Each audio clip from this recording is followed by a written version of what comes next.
नमस्कार परिजनों, मैं हूं पार्थ जोशी और आप देख रहे हैं सत्य का सब्सक्रिप्शन में आपका स्वागत है दोस्तों।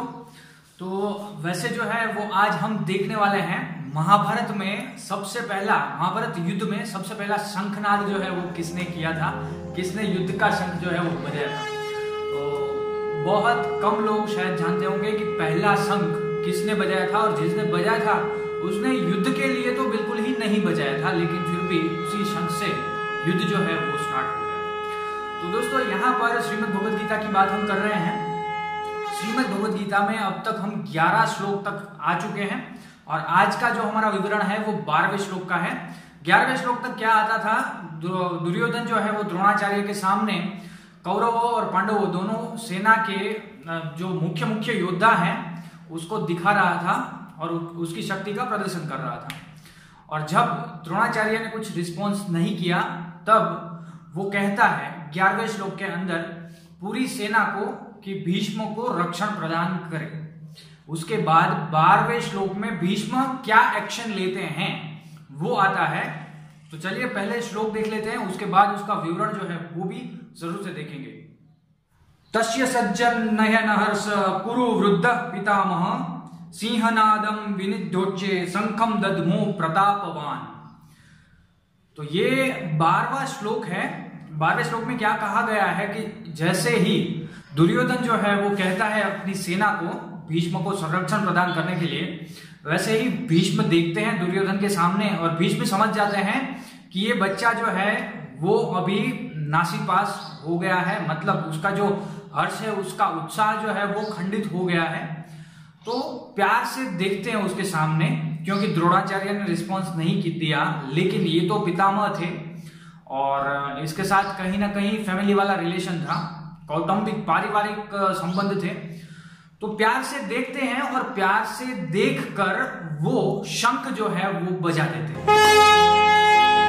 और यही शंख जो है वो प्यार से देखकर बजाया हुआ शंख जो है वो युद्ध का पहला शंखनाद बन गया।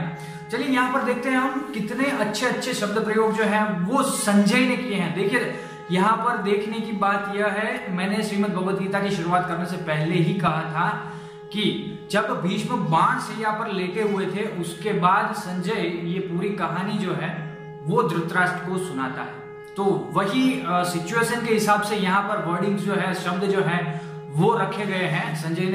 क्योंकि संजय को पता था कि अभी भीष्म बाण शैया पर सोए हुए हैं।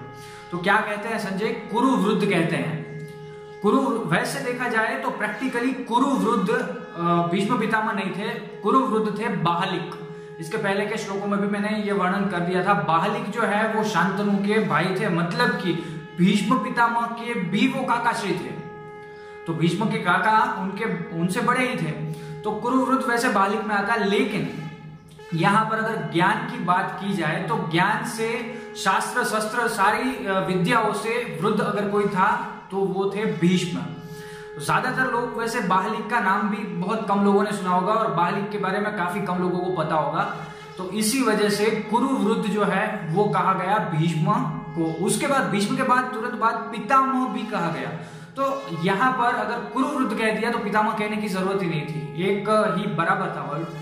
लेकिन पितामह कहा, पितामह इस वजह से कहा कि गुरु द्रोणाचार्य ने तो कोई रिस्पॉन्स नहीं दिया, लेकिन ड्यू टू ब्लड रिलेशन, कौटुंबिक और पारिवारिक संबंध के हिसाब से, वैसे भीष्म का कोई ब्लड रिलेशन तो नहीं था लेकिन पारिवारिक संबंध कह सकते हैं। तो पारिवारिक संबंध के हिसाब से उन्होंने रिस्पॉन्ड किया, इसी वजह से यहाँ पर पितामह शब्द भी आ गया। और तीसरा जो संयोजन है वो कहा है प्रतापवान। तो प्रतापवान बहुत ही बड़ा वर्ड है भीष्म के लिए। ये क्यों कहा संजय ने, क्योंकि जब विचित्रवीर्य के लिए गए थे भीष्म, विचित्रवीर्य उनके भाई थे, उनके लिए गए थे युद्ध करने के लिए। जब स्वयंवर चल रहा था तब गए थे और उस वक्त जितने भी क्षत्रिय योद्धा थे सब लोगों ने मिलकर भीष्म पर आक्रमण किया था और सबसे अकेले भीष्म ही लड़े थे। तो इसीलिए प्रतापवान कहा। दूसरी बात, उनके खुद के गुरु परशुराम के सामने भी भीष्म ने हार जो है वो नहीं मानी थी, दूसरी बात। और तीसरी बात कि 10 दिन तक कौरवों का एक भी सैनिक भीष्म ने मरने नहीं दिया था। इतने प्रतापी और इतने शक्तिशाली थे वो कि 10 दिन के युद्ध के दरमियान भी पांडवों की सेना तो कम हुई थी, लेकिन कौरवों की सेना कुछ भी कम नहीं हुई थी। ये सारी चीजें संजय ने देखी थी, इसी वजह से यहां पर प्रतापवान शब्द भी कहा गया है। और आगे फिर क्या होता है, 12वें श्लोक के बाद फिर क्या होता है वो आगे के श्लोकों में वर्णन है उसका। तो 19वें श्लोक तक ये सारा कुछ वर्णन आता है कि युद्ध क्षेत्र में क्या क्या घटनाएं घटी, क्या हुआ। यहां पर दुर्योधन का पूरा भाग जो है वो खत्म हो जाता है। ये दुर्योधन को देखकर दुर्योधन के लिए प्यार था, इसी वजह से ये शंख यहां पर बजा था।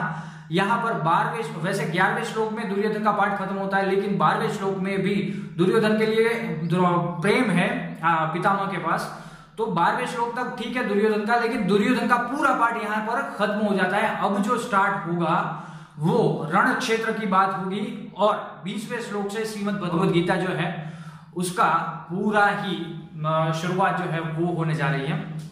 तो वैसे दोस्तों ये पूरा निष्कर्ष आपको कैसा लगा इसकी कमेंट जरूर से कीजिएगा। अगर अभी तक हमारे चैनल को सब्सक्राइब नहीं किया तो सबसे पहले चैनल को सब्सक्राइब कर दीजिए, और अगर ये वीडियो को आपने शेयर नहीं किया है तो वीडियो को शेयर भी कर दीजिए। श्रीमद् भगवद गीता का प्रचार प्रसार करने के लिए आपको सिर्फ शेयर का बटन ही दबाना है। बाकी एक एक श्लोक का विस्तृत वर्णन जो है वो मैं यहाँ पर कर ही रहा हूं और करने भी वाला हूं। 700 श्लोकों का पूरा विवरण जो है वो करने वाला हूं, और इसमें ऐसी ऐसी गुप्त विद्याएं भी छुपी हुई हैं जिनकी अभी के विज्ञान के पास भी जवाब नहीं है। तो ऐसा भी है, कर्म भी है, ज्ञान भी है, भक्ति भी है, बहुत सारे समन्वय के साथ श्रीमद् भगवद गीता जो है वो है।